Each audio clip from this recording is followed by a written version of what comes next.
Hello and welcome back to Duck Reads. Today we'll be reading Chapter 8 of Watanagashi, which is Book 2 of Higurashi When They Cry Hall. Sit back, relax, and let's get into it.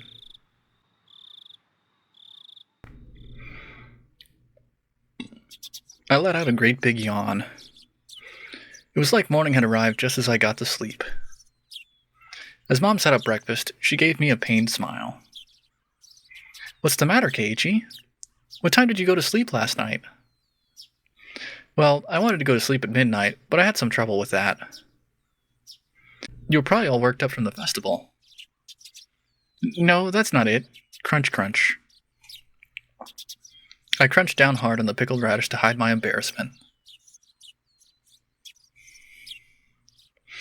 After all that happened yesterday, and our discussion about the sounds Shion heard, that banging noise, like a child far away, jumping up and down on a wooden floor, the story wouldn't get out of my head, so I had trouble sleeping. It was a long night, and I kept jumping at the slight sounds of faraway tree branches, which should have been either unhearable or too insignificant to notice. When I woke up to the morning sunlight and birds chirping, it made me feel pretty ashamed about it, but I felt far from refreshed this morning. "Keiichi-kun, good morning." "Huh? Keiichi-kun, your eyes are all red." "Why is that? Why?" "Oh hey, good morning. I didn't get much sleep last night, so I'm sleep deprived today." Yawn. The festival yesterday was a lot of fun. Rena's excitement took a long time to go to sleep, so I took a long time to go to sleep too. To sleep. In Rena's case, her excitement seemed to still be wide awake. They should have this kind of festival more often, so we can have lots of fun together again. How? Yeah. Rena talking about the festival yesterday made me remember everything I had nearly forgotten from last night.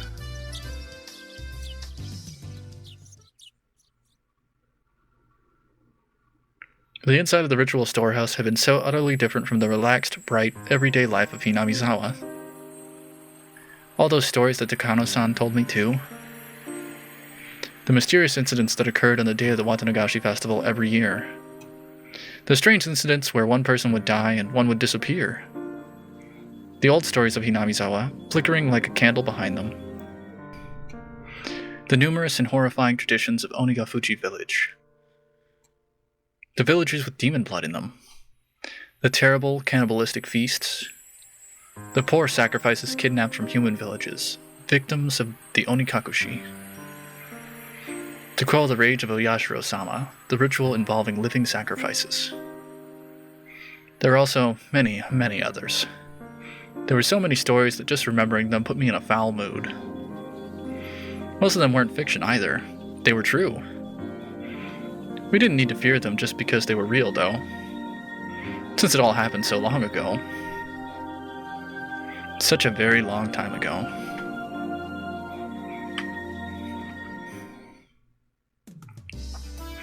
"Where's Mi-chan? She's late." "Huh?" Before I realized it, we had arrived at the place where we'd usually meet with Mion. Probably because I was so lost in thought.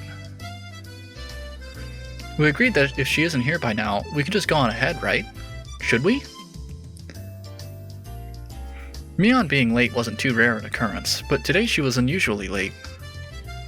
A few of the ominous tales from the night before came back to life in my mind again. Who would die this year and who would disappear? It couldn't have been Mion? What should we do, Keiichi-kun? If we don't get going, we'll be late. She'll be here. She didn't call us to tell us she'd be staying home today, right? Let's just wait 5 more minutes, okay? Rena looked at her watch and seemed a little worried, but then she nodded with a satisfied smile. If we had to wait 5 minutes, we'd have to run as fast as we could to school or we'd be late. As soon as I thought that, we spotted Mion, running towards us out of breath. "Mi-chan, you're late." "You waited? You should have just gone on ahead." Mion was breathing heavily, and her face was all red. Her house was right down this road, wasn't it? It wasn't far enough away for her to end up like this, was it? Mi-chan, are you not feeling well? Huh? Now that she mentioned it, Rena pushed Mion's bangs away and put her hand to her forehead. Rena, your hand is pretty cold. Mi-chan, you're a little bit warm. It's no big deal. Give it half a day and I'll be fit as a fiddle. Are you really okay? You don't have to push yourself, you know. What's this? Kei-chan, are you worried about me? Haha, that's nice of you. That answer wasn't like Mion at all. She must have had it pretty bad. I just think you shouldn't push yourself so hard. We can tell the teacher you had to take the day off. I'm fine. I took some medicine. I think it's already working. Mion forced an energetic expression onto her face and flexed her biceps at us. Okay, then let's go. Don't overdo it, but of course there's the time. What? Well, we need to run or we won't make it. This morning sure is thrilling. Maybe it's just what I needed to shake off this slowness. Let's run. Hey, wait, you're sick. Don't go overboard. Mion began to run vigorously anyway. Mi-chan is older than us, right? She knows her own body better than anyone. I decided to leave it at that and assume she was fine. Great, then we should get going too. We began to run after Mion.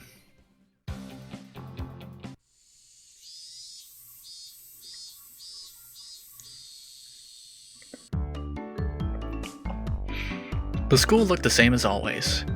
The hours passed listlessly, and my lack of sleep took its toll. If there was a sport where people competed by sleeping, I'd be world champion right now. The trick to overcoming this sort of dangerous situation was to hold your pencil upside down. Why, you ask?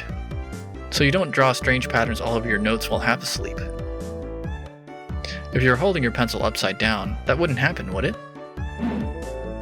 Bump, bump, bump. Bump, bump, bump. Something that felt like an eraser hit me in the head 6 times. Ow, ow. What was that for, Setoko? I haven't done a single thing. Who else would play a prank on me like this? Oh, it was chalk, not an eraser. Eh?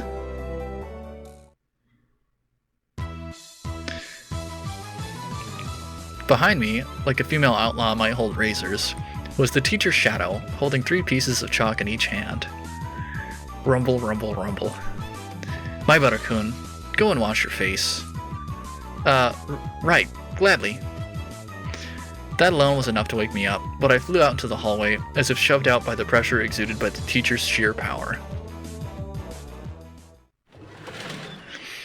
If I was going to wash my face anyway, then I would rather use the sinks out front, rather than the ones in the dark restroom.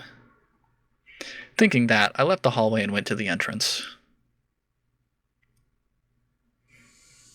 The sunlight was strong, so strong you wouldn't think it was June. I turned the faucet, and with a lifeless bubbling noise, lukewarm water came pouring out. If I let it run for a few moments, would it get cold?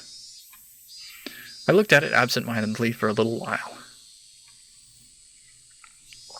I knew you'd choose these sinks, Kei-chan.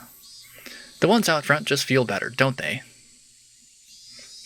Mion? Yawn. No cutting class now. I stuck my hands into the water to find it had gotten so cold that it seemed strange it had ever been warm. I scooped it up and splashed it against my face. Once I was done, I moved out of the way and Mion did the same. Mion, how is your cold doing? You're sleepy because of the medicine, not from lack of sleep, right? Actually, this is a secret, but after the festival yesterday, I got wrapped up in the party my relatives were having.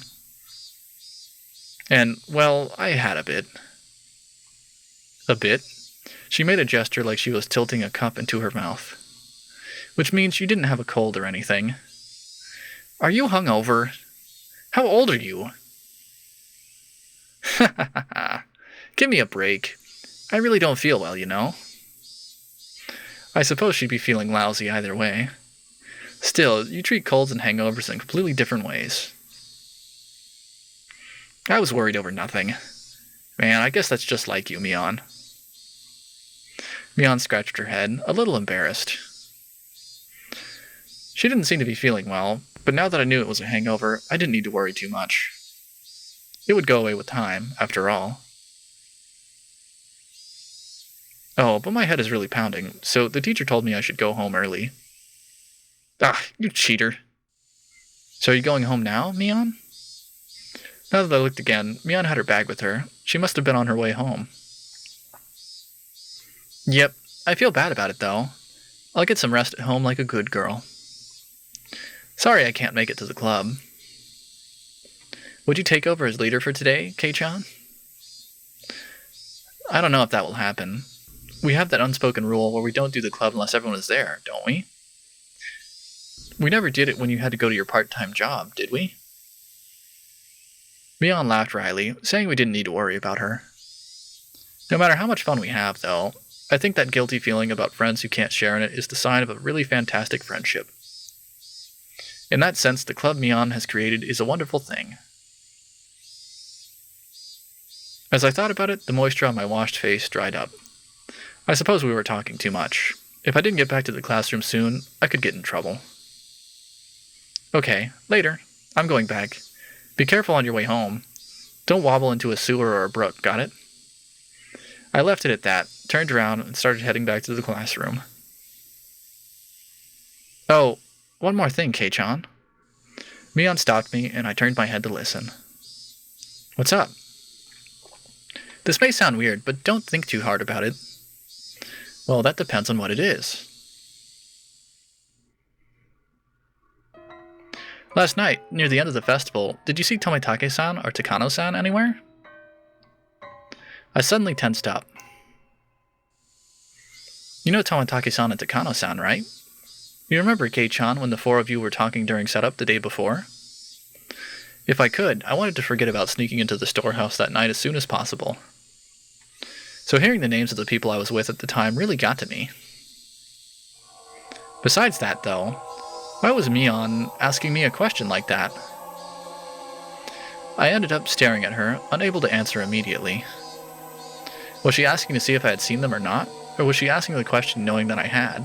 I couldn't tell. Well, maybe? I might have seen them around. I don't know. My vague response was clearly not to Mion's liking. What answer was she expecting from me? There was no way for me to know. I see. Then one more question. On the same night, did you see Shion? My heart leapt into my throat again. The tiny needles buried underneath Mion's words pricked into me. Didn't you ask me that yesterday? I think I told you that I wasn't sure if I had or not. Did you? I guess I just thought I'd get a different answer if I asked you again. I suddenly noticed something in Mion's eyes, something indescribable. Tomitake-san and Takano-san. Shion, too. She was asking me about them. There was no doubt about it. Last night, the four of us snuck into the ritual storehouse. She knew everything. So what? There's not really a curse anyway. That's right. Even Shion and Takano-san said yesterday during the festival that there was no curse. And rather than a curse, it was the doing of the villagers. My blood curdled. Mion was, almost without a doubt, aware that we snuck into the storehouse. It was nothing strange. I screwed up bad flipping on the light switch last night. If Mion had been searching for me, it was simple to imagine that she had seen the momentary light and come to find out what was going on.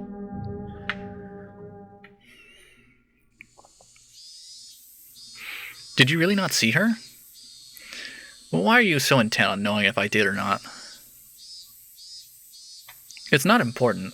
It's just that there are some people who are speaking poorly of Tomitake-san, Takano-san, Shion, and you, Kei-chan. I didn't really hear what they were saying, though. Unpleasant sweat dripped down my arms, and the sound of it hanging from my fingertips was so annoyingly loud. I don't believe that you were doing something bad. I just wanted to ask a bit about it, so I did. Sorry for making you uncomfortable, okay? I found myself unable to reply. My reaction must have made it obvious what the truth was, and yet I couldn't explain myself. Kei-chan, you weren't with Tometaki-san, Takano-san, or Shion, right? Yeah. I finally rang out an answer between ragged breaths. Mion's expression softened a little. That's good. I'll have to tell them. You weren't involved in anything bad, Kei-chan. So I'll make sure to tell everyone. Yeah, please do. Tell them I wasn't doing anything bad. To everyone, make sure. Everyone. Everyone? Who is everyone? Okay, later. I'll be better tomorrow. Bye-bye.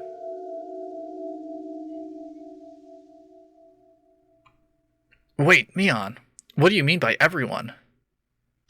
Just then, a freezing cold hand touched the back of my neck. Hey, you're late, my Butter-kun. How long does it take to wash your face? It was the teacher. I was taking so long she came out to get me. I'm sorry. I was just speaking to Mion. I turned around, but Mion had crossed through the schoolyard without me realizing it and was now standing at the gate. Come back to your studies. Quickly now. The teacher was being insistent. We returned to the entrance. I looked back one more time, and Mion was nowhere in sight.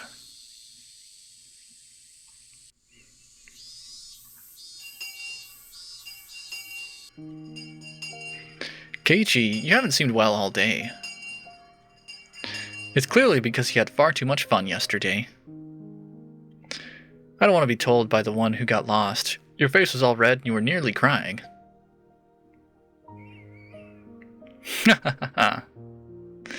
Satoko-chan was so cute last night. How? My friends did their best to try and cheer me up, but it didn't lighten my mood. Was it far worse than I thought? Had I really done something that terrible last night? These thoughts remained with me for the rest of the day.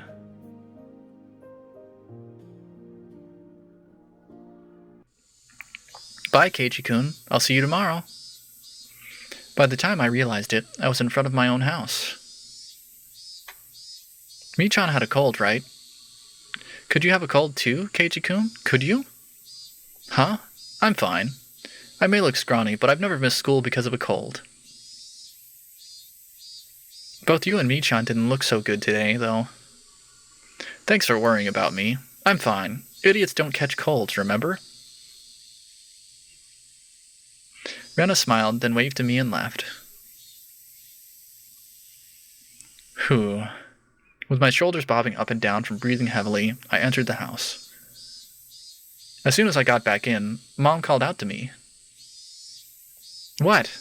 Keiichi? I'm sorry, but could you go to the library and return a few books for me? Huh? I don't feel like it. Your dad and I have to wait inside the house for a phone call right now, so we can't leave. I need to return them today. Could you please do it? Sheesh. Did it have to do with Dad's job? No point in arguing if they bring that up. I guess so, but I don't know where the library is. Oh, you don't? It's a little bit past Okinomiya Station. Just then, the phone rang. My parents' faces immediately turned grim. Mom snatched up the receiver. Hello? My butter speaking. I'm sorry? Yes, he's right here. Then she thrust the receiver at my face. It's for you, Keiichi. Don't take too long, okay? I tried to ask who it was from, but asking the person on the phone directly would be faster. Hello? This is Sonozaki. Well, the younger one. Hello? Do you have time to talk right now? It was Shion. The older sister had a hangover today, but the younger one made no reference to it. Shion? I thought you'd be sleeping in today with a hangover, same as Mion. What? Mion had a hangover? That's so like her. She laughed warmly, but Mom glared at me, silently telling me to finish up. Whoops, sorry, my parents are waiting for an important call, so I can't talk for too long.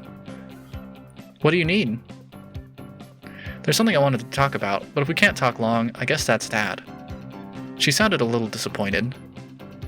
What would Shion want to talk to me about? Now I was interested. Then how about we meet in person? If you could show me where the library is too, that would be great. You mean the public library near the station? Yes, that's fine. I go past there on my way to work anyway. Okay, then you know where I usually meet up with Mion? At that intersection where the small path from the Sonozaki house splits. Oh, Kei-chan, did I not tell you? I don't live at the main house, I live in Okinomiya. If we could meet by the ticket machines at Okinomiya Station, that would be great. Main house? Living in Okinomiya? Now that she mentioned it, it always seemed like the Sonozaki sisters weren't communicating. Did they live in different houses? Also, now that she mentioned it, Rena said she'd never met the younger sister, despite going over to play sometimes. Let's meet up at the station then. I'll go there right away. Bye! I set the receiver down, and Mom immediately thrust a large pile of library books in my face. 6 volumes of long-form mystery novels. Mom had her own hobbies. Thank you, Keiichi. Be back by nightfall. Got it. Okay, I'm going. I supposed I'd change my clothes and grab my bike key. I climbed the stairs to my bedroom.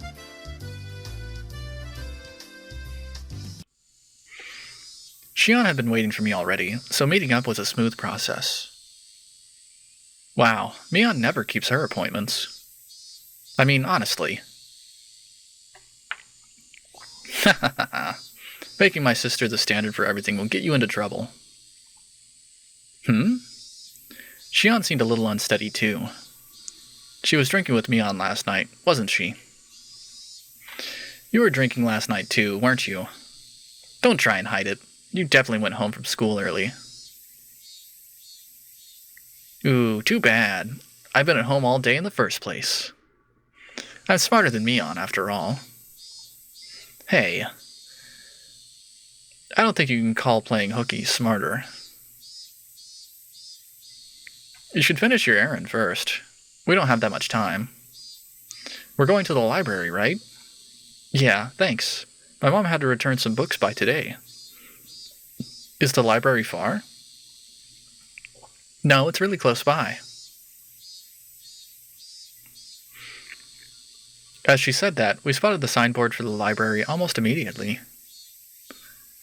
If it was this easy to find, then I guess I didn't need Shion to show me where it was after all. We rode around a bend and the building was right there. Shishibone Public Library. We lived in the country, so I hadn't expected too much, but it was pretty big. The first floor was actually a government office, so the library was only on the second floor, but it still looked large enough to fit a decent collection of books. We passed through the automatic doors and were greeted by the cool breeze of an air curtain. The cicadas had been loud outside, but it was quiet inside the library. The air conditioning inside was keeping the temperature at an ideal level for the books, which had that mildewy smell unique to old paper. I guess every library is basically the same. If there was one difference, it was that people studying for tests weren't taking up all the seats. I was one of those people, but now that seemed like a distant memory. Hello, I have books I'd like to return. The librarian went through the process of checking them in, and then returned my mom's library card. Shion was going around the bookshelves with a deeply interested look on her face, like she wasn't the type who went to libraries very often. Sorry for the wait. I'm all done. Libraries sure are nice and cool, aren't they? I want to work in a library one day. Don't know whether to call that boring or dependable. It's a pretty small dream compared to your sister. Mion would definitely want to be a hard-working employee for an international trading company, or some other crazy job that involves her running all around the world. Compared to that, what Shion said is pretty heartwarming. Well, we need to keep our differences dear to us. We're not copies. We're two different people, called Shion and Mion. Twins have a lot to think about, huh? Still, it sounds like fun. I don't have any brothers, so there's just me and my parents at my house. It can get a little uncomfortable. It's the same for me. I don't live with Mion, after all. Oh, right, she said something like that, didn't she? Why, though? Sisters living apart is unusual. We were getting tired of talking while we were walking. We ended up going to the lounge area, which was vacant, and continuing the conversation. Yes, Mion lives at the main house, and I live in Okinomiya. What do you mean by main house? You make it sound like you're nobility. It's just the main house, the Sonozaki family's main house. Mion's the successor, so she lives with Nana and apparently studies all sorts of things as preparation to be the head of the family. Mion, the head of the family? It kind of fit her personality, but kind of didn't, too. Kei-chan, you just moved here, right? This will sound like I'm boasting, but we of the Sonozaki family are kind of personages around here. Huh? Seriously? The word personage didn't really match the extremely sociable air that Mion and Shion gave off. From what Shion explained, the Sonozaki family goes way back to the beginnings of Hinamizawa. After the war, they had a bunch of successful ventures and extended their influence to a wide area. The Sonozaki house is a foundation under which the entire family cooperates. Though the current family head, Grandma, was the one who built it. The entire family would provide backup to help one relative with a business venture. They were like a huge living company. This let them avoid tax-related problems and help relatives' ventures succeed, one after another, using large amounts of money. If you ever go for a walk through Okinomiya, pay attention to the signboards and stuff. There's a ton of shops that are managed by members of the Sonozaki family. Now that you mention it, that toy store looked like it was managed by relatives as well. Does that mean your relatives operate Angel Mort too? Even what few shops I was familiar with were involved with the Sonozaki family. It was definitely surprising. The family is particularly strong in finance and real estate. Even a lot of members of the Chamber of Commerce and Industry either have the last name Sonozaki or are their relatives. There are Sonozakis in the city council and the prefectural assembly too, since they have the Okinomiya area giving them strong electoral support. Wait a minute. This is all escalating pretty quickly. Her relatives operate shops in downtown Okinomiya, and they're especially strong in finance and real estate? On top of that, a lot of those in the Chamber of Commerce and Industry are relatives, and there are even people elected to local offices. So then, the Sonozaki family, it's pretty famous in this area. Yes, it's crazy. All of a sudden, a cigarette-smoking, overweight old man interrupted our conversation. Wait, I know this guy. Hello. Good afternoon. Are you on a date today? What I would give to be young again.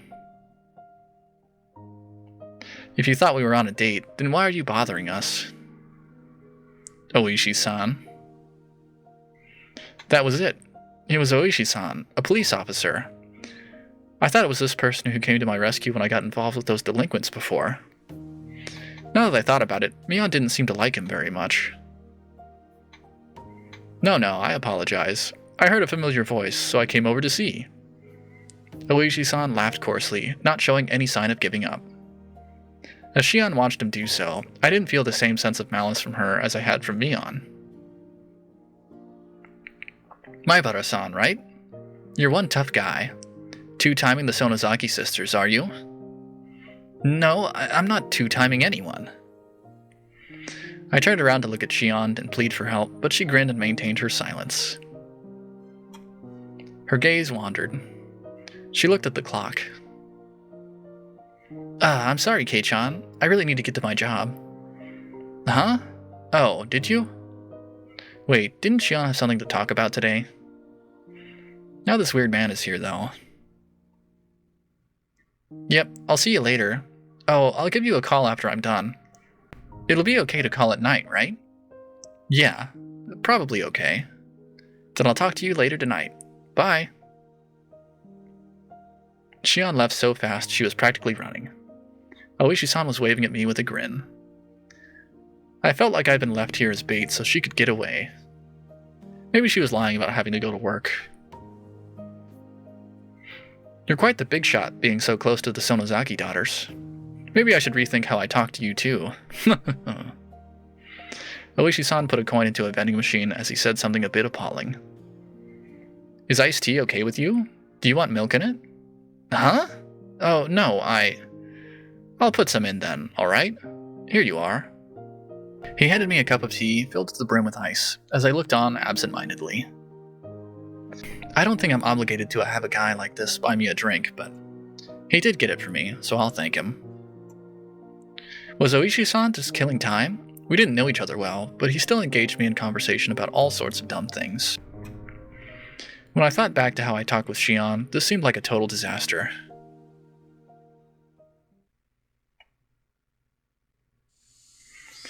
Maibara-san, how much do you know about Sonozaki-san? Other than what I heard just now, nothing.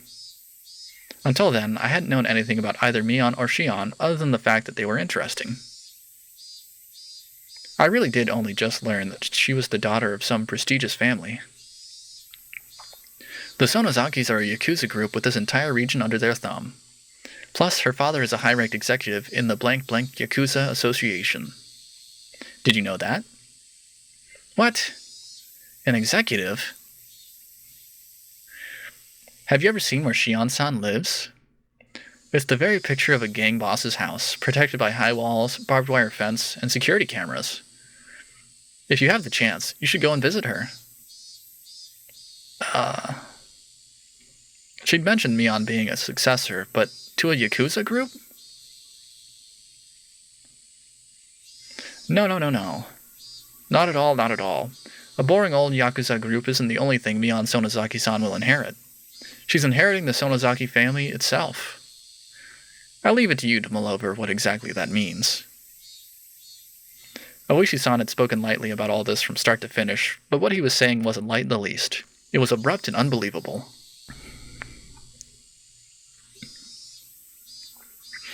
If Mion-san wanted to, she could kill someone in the middle of the street and still cover it up. Not only would witnesses not show up, but she'd put pressure on the police too. Mion would never kill someone. She wouldn't. I'm just speaking hypothetically. Your name, it was Oishi-san, right? Yes, that's right. Then, Oishi-san, whatever family Mion comes from, it doesn't change the fact that she's the best friend I could ever have, and I'm proud of that. I don't appreciate people speaking ill of her. I let my quiet anger show through in my gaze as I stared at him. Of course, I can never seem to tell what he's thinking, so I didn't know if it had any effect.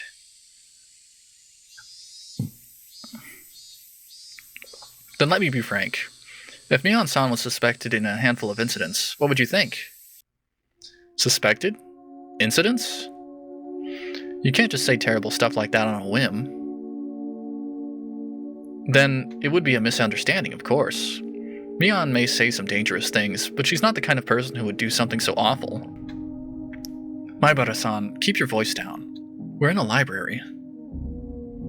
Oishi-san shushed me, but in a state of heightened excitement as I was, I wouldn't be calmed so easily.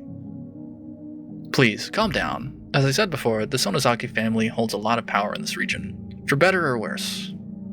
So if anything happens, they would immediately be suspect. I'd appreciate it if you understood that. Well, I know what Oishi-san is trying to say. Combining it with what Shion had told me before, the Sonozaki family is huge and controls everything from Hinamizawa to Okinomiya. Mion, meanwhile, is its successor, who apparently holds strong influence over the entire family. Still, that's all? That's the only reason they're suspecting her? I'm just doing my job here. Not to doubt Mion-san of anything, but to clear up suspicions surrounding her. Please think of it like that. He could talk a dog out of a meat truck.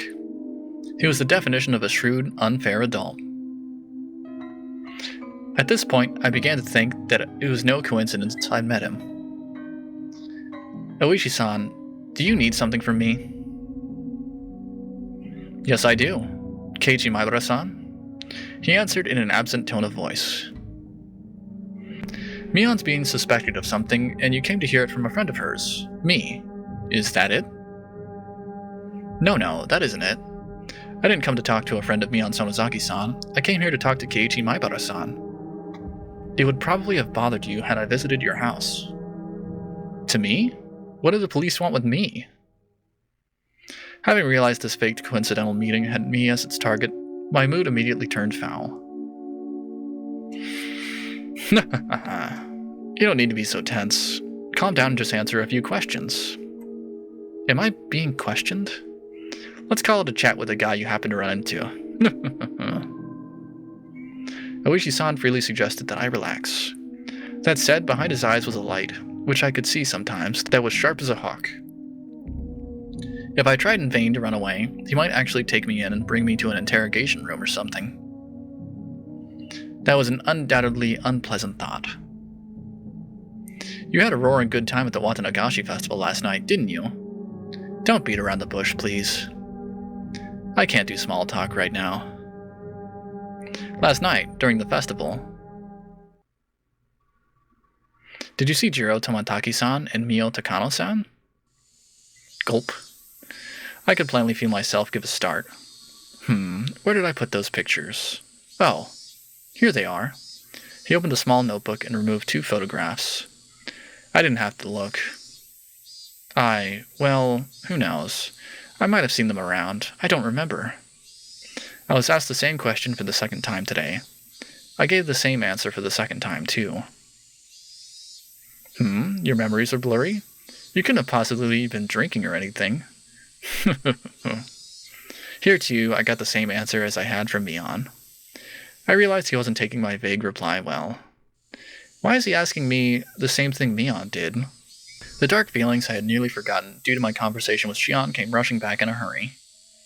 We snuck into the sacred ritual storehouse, a punishable act.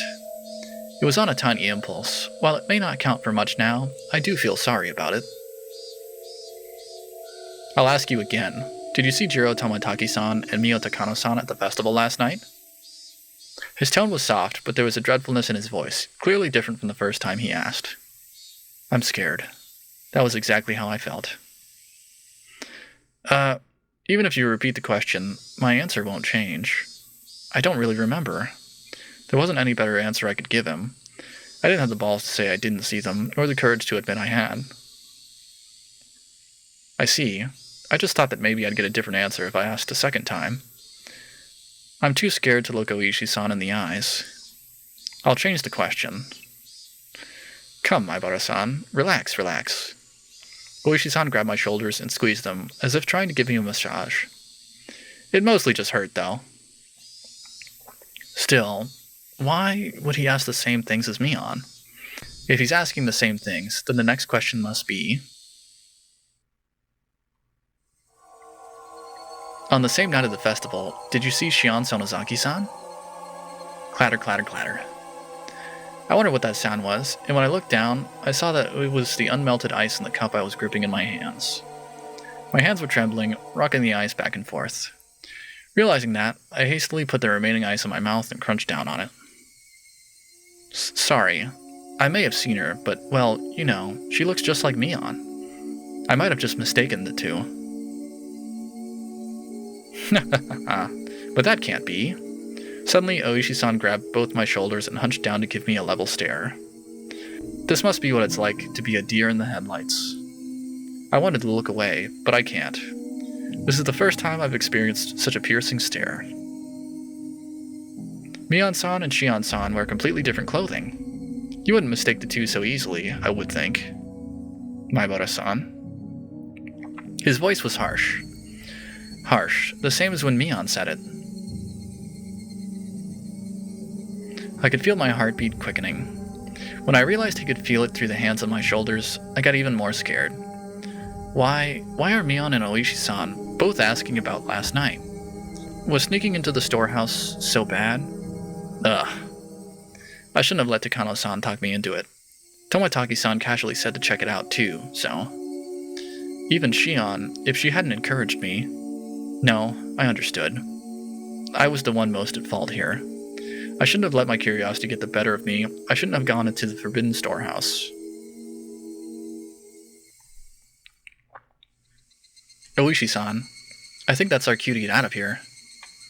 A young man wearing a suit came into the lounge. From the way he held himself, I knew immediately that he was Oishi-san's subordinate. Oh, so it is. Closing time already? I hadn't realized it until he said something. The jingle and announcement telling patrons the library had closed had started playing without me realizing it. I was so irritated, so overwhelmed, that I couldn't even hear it. Well then, Maibara-kun, we're out of time, so allow me to take my leave. I'd like to talk with you more about this at your leisure, when we have more time. This isn't a joke. If I never saw him again, it would be too soon. Oishi-san followed his subordinate and left the lounge behind him. However, he spun back around. Oh right, Maibara-san. What is it? Those 2 questions I asked you before, you don't remember well enough to answer either of them, correct? Right. Just so you know, you saw them all yesterday. You were walking along, the 4 of you, having quite a pleasant time, near the stone steps. I saw you with my own eyes. Ugh. I caught my breath, and my heart seemed like it was about to stop. What a detestable person. He knew, and he was testing me. We'll meet again. Have a good year.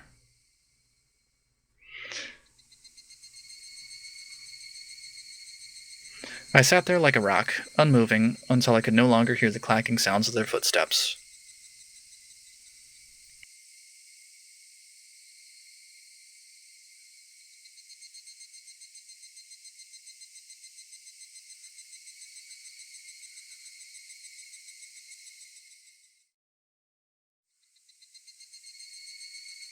I was on my way back home.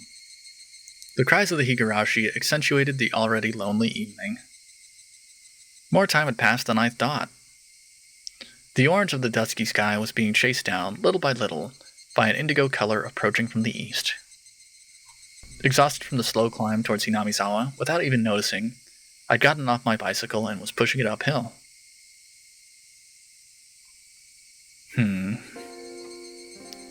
I don't understand any of this. No one had told me to my face that I'd done something wrong. No, in fact, it might have been much easier on me that way. What happened yesterday really was just my curiosity. It really was no more than a quiet prank, no more than having the courage to cross at a red light as long as you did it with other people. The storehouse for ritual implements, hallowed ground, only accessible to the family of the priest. For sure, I'd seen terrifying things that I'd never imagined would be there. Thinking on it now, though, it didn't matter what was stored away inside. It didn't make the wrong I had committed any more right. What the 4 of us did, Mion seemed to know about it. For some reason, even the police were trying to learn what the 4 of us did. Did we do something so bad? Really? It doesn't matter how wrong it was. I did something wrong. It was nothing more than that, and yet I couldn't accept it. I didn't apologize to Mion or Oishi-san. All I did was shield myself with ambiguities. I did something wrong yesterday. I set foot into a forbidden storehouse for a little bit of mischief. I'll forget everything I saw in there. I won't ever do something like that again, either. I'm sorry, I'm sorry, I'm sorry. If I apologize like that, would they forgive me? The suddenly cool evening air left no room for such sentiment, however, as it mercilessly chilled my feet, urging me to head home as soon as possible. In the end, the evening air was correct. If I trudged along such an isolated road, regrets would pile on top of regrets, but nothing would change. Let's go home. I'll go home, go to my room, put on my favorite music or something, and go to bed. That might sound plain and boring, but it's probably the strongest I've felt all day.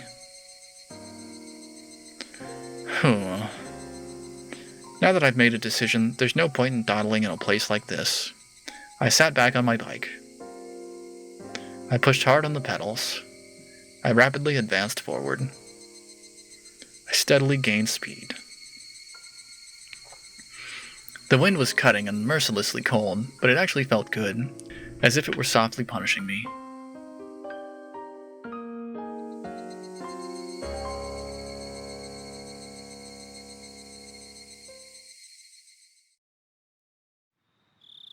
I didn't eat much dinner before excusing myself early and returning to my bedroom.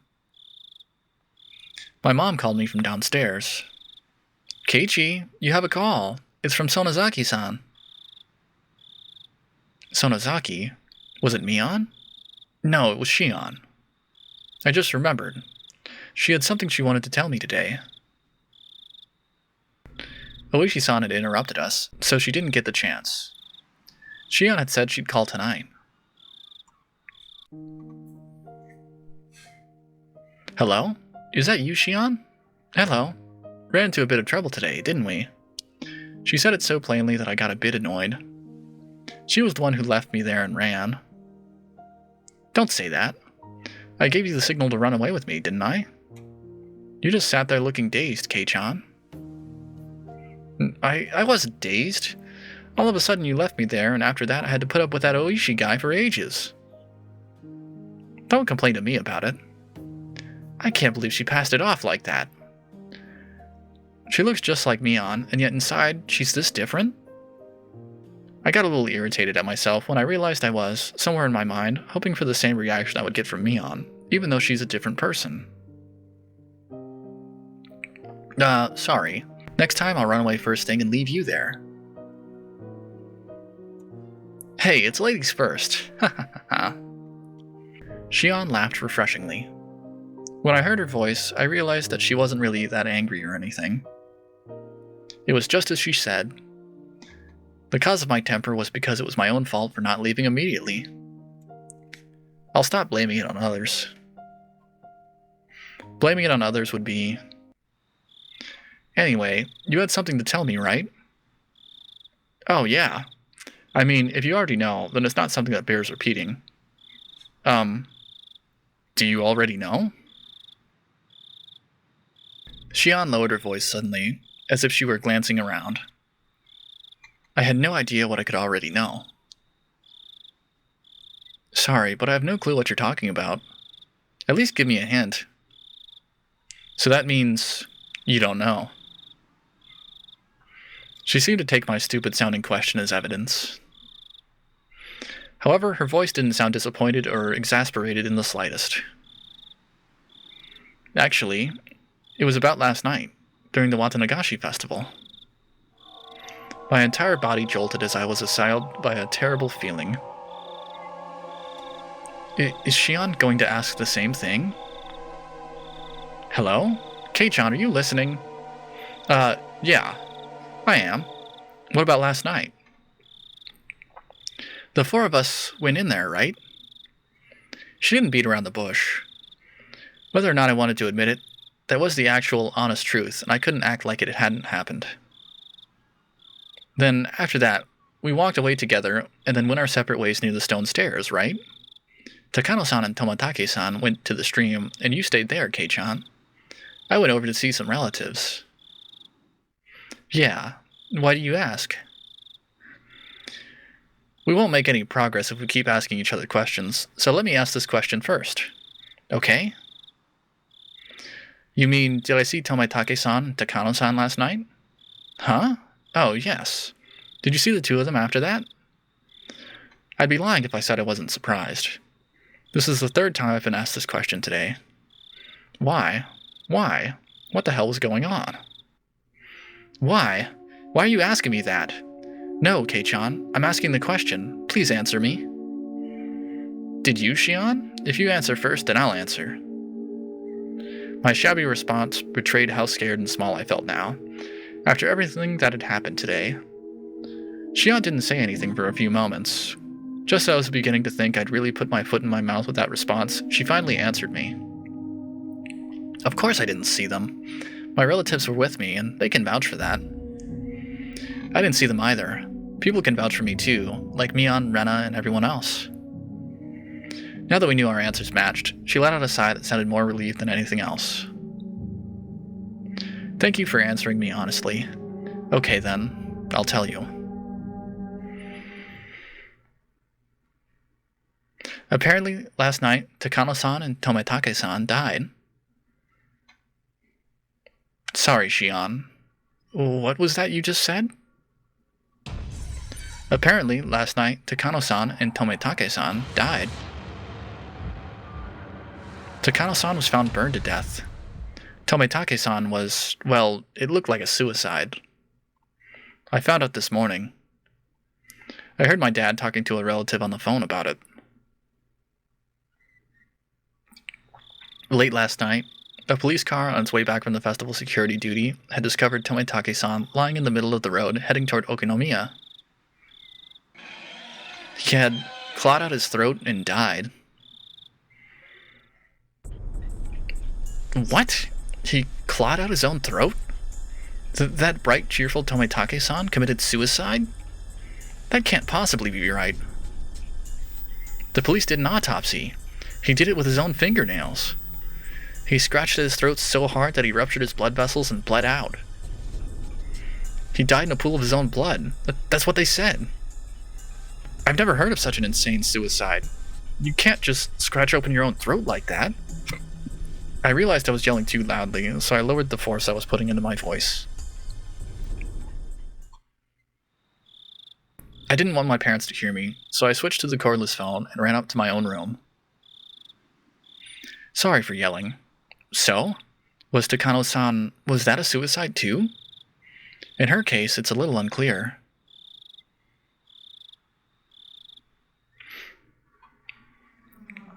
Takano-san's body was found in the mountains of Gifu Prefecture. Employees at a rest stop nearby reported to the police late last night that they could see flames in the mountains. The firefighters dispatched there were the first ones to find her. An autopsy concluded that it was the burned corpse of a half-naked female.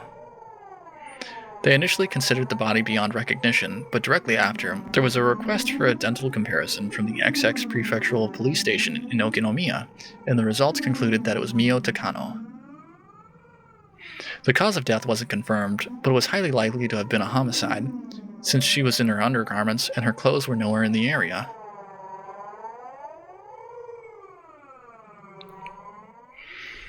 The oil drum had fallen over, so it's also possible that she burned herself to death.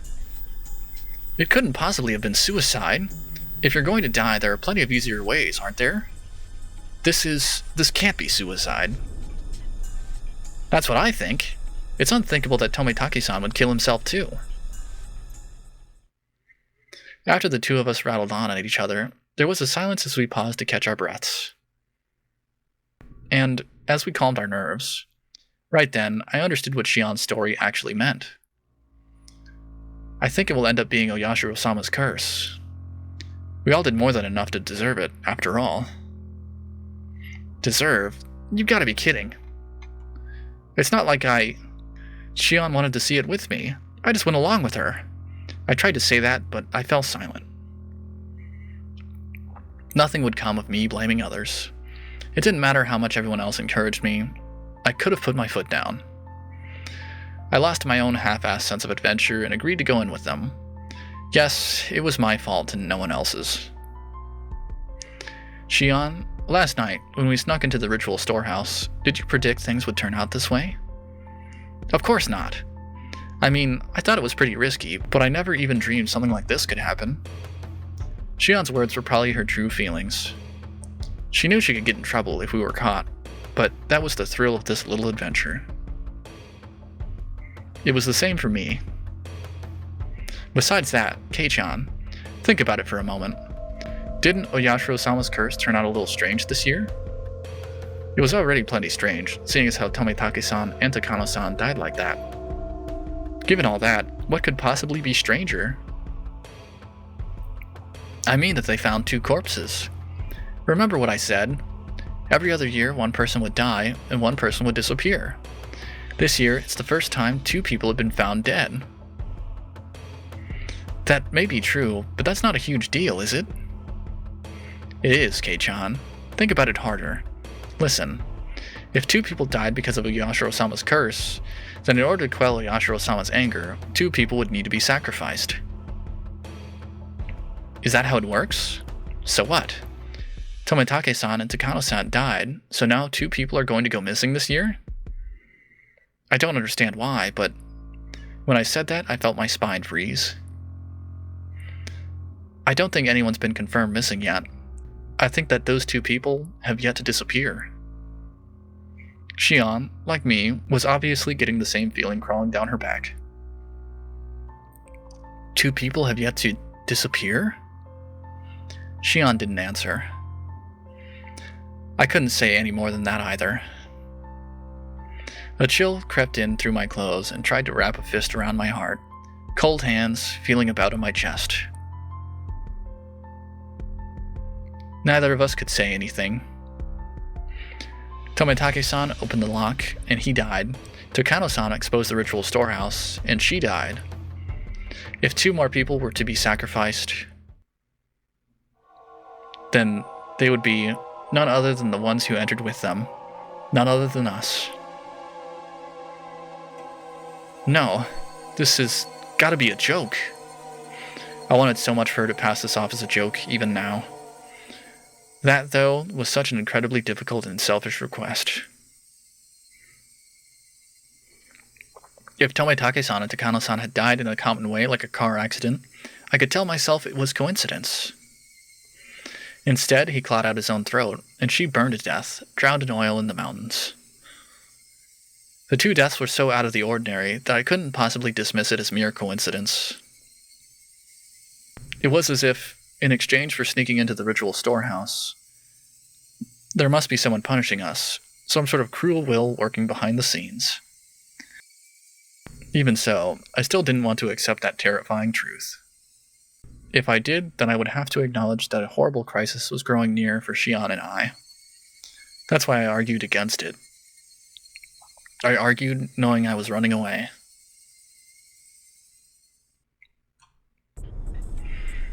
In the first place, it's not even in the newspaper, is it? Such a monstrous incident would be all over the newspapers and television. Magazine writers would flood the village, too, thinking it'd make for an interesting story. Of course it's not getting reported by the media. That's how it was in the past, too. When the incidents occurred for the third year in a row, there were some third-rate magazines that sniffed out the story and ran issues full of gossip columns about Hinamizawa. Fearing that the region would develop a negative stigma, they negotiated with the prefecture and the police. Since last year, it became a big conspiracy where no information about the incidents was allowed to be leaked to the media. I hear the elders and the top brass from the Sonozaki family put all the pressure they could on the police. Then you mean their deaths are going to be dealt with in total secrecy? That's how it is. Of course, the police are investigating it. That's being performed in secret too, though, so I hear the investigation itself is very restricted in what it can and can't do. You could essentially say they're interfering with a police investigation. The story was unbelievable. People died, and yet they don't publicize it and deal with everything in secret. If we break it down further, it means that no matter who dies on the night of the Watanagashi, it won't go public. That's the biggest pile of bullshit I've ever heard. Kei-chan, before I said how the villagers could be the ones carrying out Oyashiro-sama's curse. That's what I mean. At some point, a tradition was created here in Hinamizawa, where every year, you're allowed to kill someone on the night of Watanagashi under the guise of it being Oyashiro-sama's curse.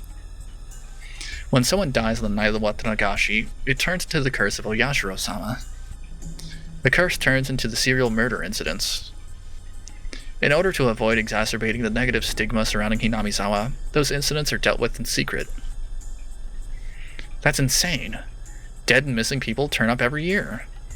However bad the stigma gets, the police have to draw the line somewhere, don't they? You could say the incidents happening every year is mysterious, but the police can get the job done when they need to.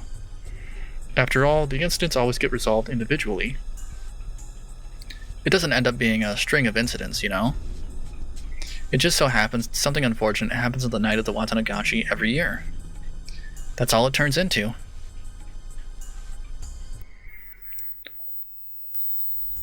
Most of the criminals responsible for the original dismemberment were arrested. The last one managed to get and stay away, but the events were totally exposed and elucidated, so it was, in essence, resolved.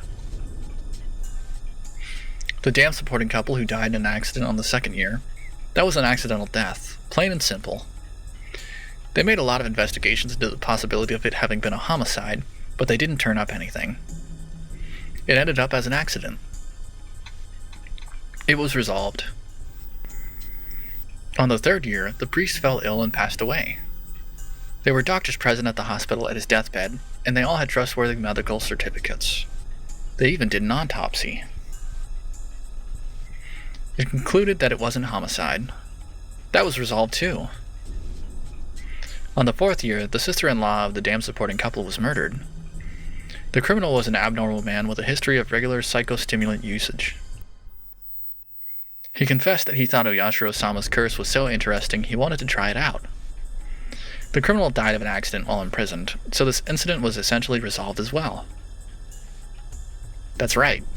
None of the incidents had any relation to another, and each was independently resolved. So then why does an unfortunate coincidence occur every year on the night of the Watanagashi? You can try and say it's a string of related incidents, but they're not related. Yet every year, someone always dies and someone always disappears. The story Takano-san told me the day before during the setup, now that the curse had really occurred this year, I couldn't just laugh it off. Then does that mean it'll come for us too? Just like how one person dies and one disappears every year, are you saying we'll be taken along with Tomotaki-san and Takano-san and erased too? My lips had, at some point, become completely dry, and just saying that was difficult. Shion didn't respond. Her silence, however, was the clearest form of confirmation she could give me. Sure, we went somewhere we shouldn't have, but we were just looking, right? We didn't steal anything or take anything out, and we didn't tell anyone that we looked, right? I was already regretting having committed such a wrong. Even so, was it really so bad that Tomotaki-san and Takano-san deserved such cruel deaths?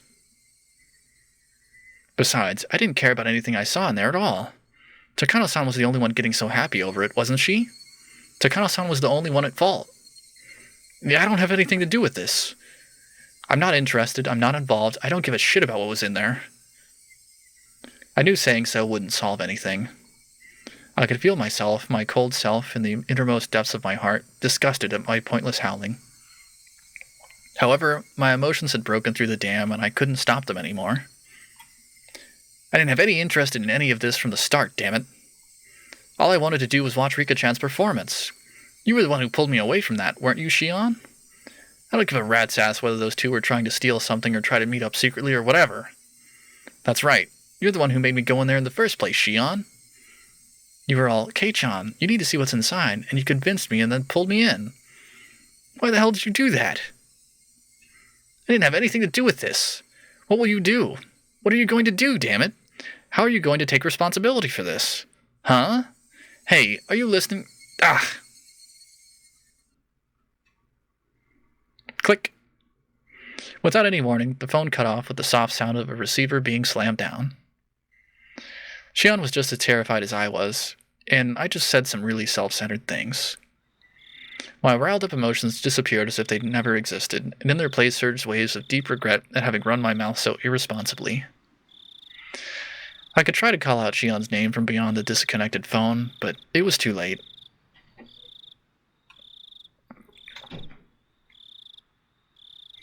What have I done?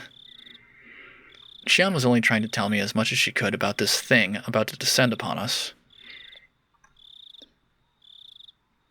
As for me, I could only whine like a child about it. I went to call her back, but then remembered she lived in Okinomiya. I didn't know her phone number. Since I had declared to Mion that I hadn't seen Shion last night, I couldn't just call Mion and ask for Shion's phone number. I was too scared. I couldn't even call her back. I was stricken with hopeless regret. I returned the receiver to its stand, and I simply prayed that Shion would call me back again. Please, Shion, calm down and call me again. Ring, ring, ring, ring, ring. Hello, this is Maibara. I swept up the receiver as though it wouldn't go through if I didn't grab it at that exact moment. Is this the Maibara residence? Excuse me for the late call. I'm Kimiyoshi.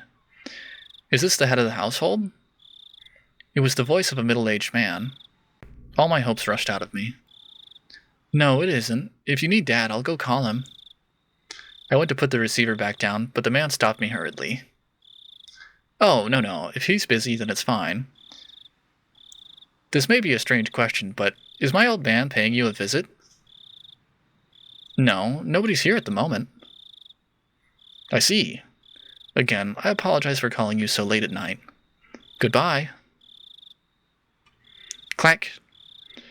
I don't know who that was, but what if Shion tried to call while I was talking to him? I thought, bubbling with egotistic anger. Hey, wait. Give it a break, Keiichi Maibara. These are the selfish emotions that made Shion mad at me, aren't they? The more I thought about it, though, the more I thought that Shion had given up hope in the short time since we'd had our conversation, and didn't want to call anymore. Calm yourself, Keiichi Maibara. If Shion does call again, then first, apologize in a calm voice. If you do that, then Shion should understand. However, no matter how long I waited, the phone didn't ring again that night.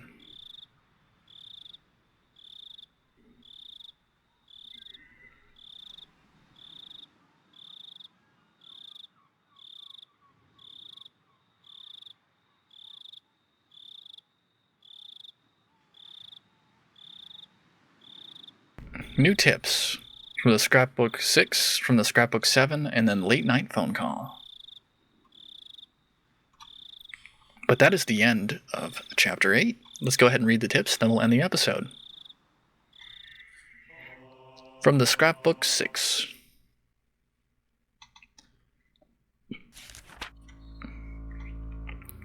The significance of Watanagashi. Watanagashi, a festival of hunting for sacrifices and feasting on them. While the festival itself is remarkable, it has come to be considered a form of entertainment as well. Perhaps it was because of this disparity between both an egregious act and a form of entertainment that the perpetrators began to believe themselves transcendent. However, I found some very interesting literature that appears to raise questions about that explanation. As with most oral traditions, it's not easily swallowed, but it does mention a few things that spark my interest. According to this literature, even the residents of Onigafuchi village felt fear towards this ritual. Women and children would grow pale and tremble, and those of weak constitution would vomit, but it was said that the feast, the dissection, was an obligatory viewing. This is an extremely curious tale. Until now, I thought that the residents of Onigafuchi village were fascinated by the Watanagashi ritual. They looked down on those vulgar, barbaric humans, cut them open like fish, and by eating them, they reaffirmed their own holiness. At least, that's what I thought. However, if what the villagers gained from this ritual was not fascination, but fear, then that would suggest the ritual meant something entirely different. There's the possibility that the executions were meant as warnings, encouraging the villagers to strictly follow religious precepts created by those with power for their own convenience.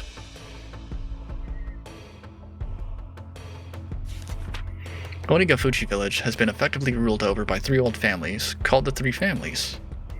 Without investigating the 3 families, I probably wouldn't get any closer to the truth of Onigafuchi village.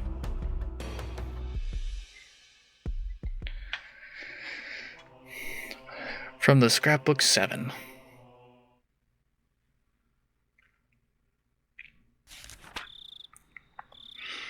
The 3 families.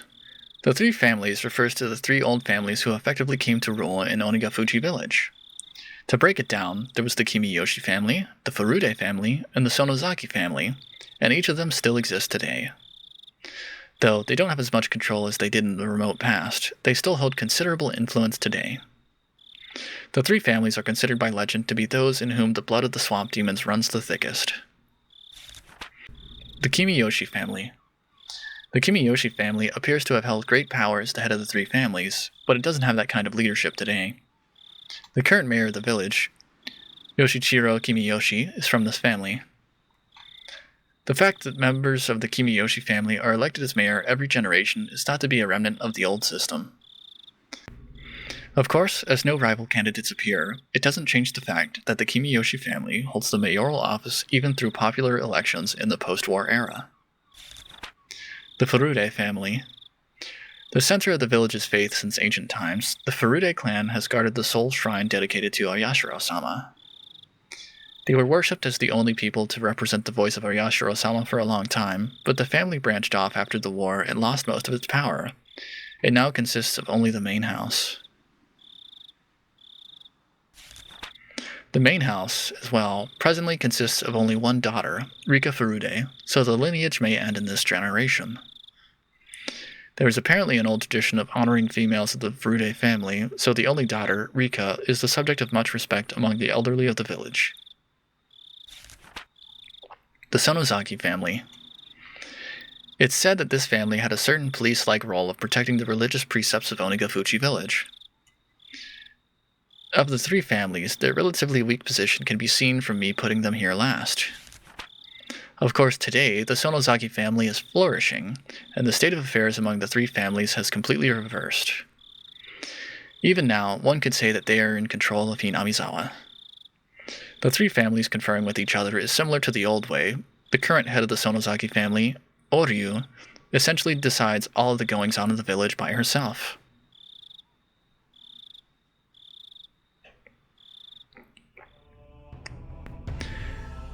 Late night phone call.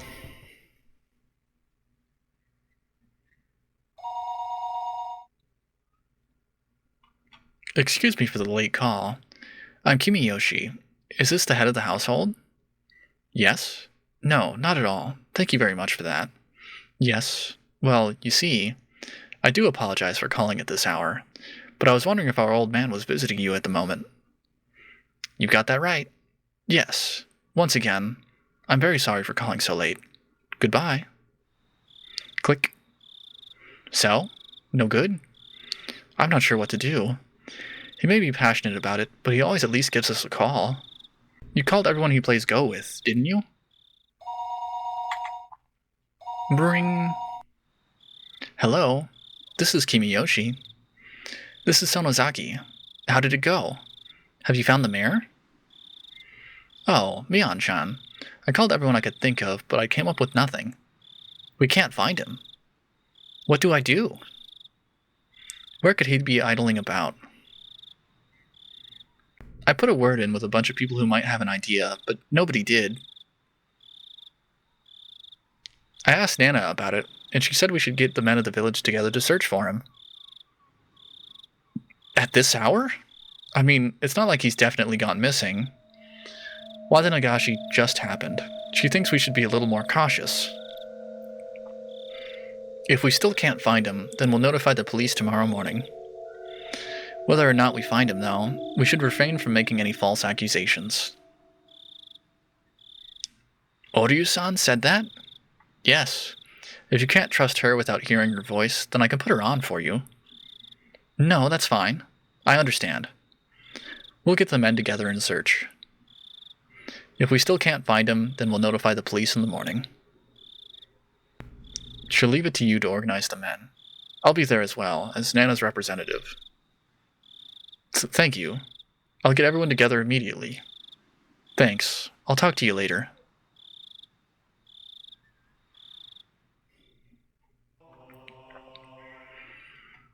Well, it seems Kimiyoshi has gone missing. Anyway, that brings us to the end of Chapter 8. It's, certainly getting... The story's certainly getting pretty dark now, isn't it?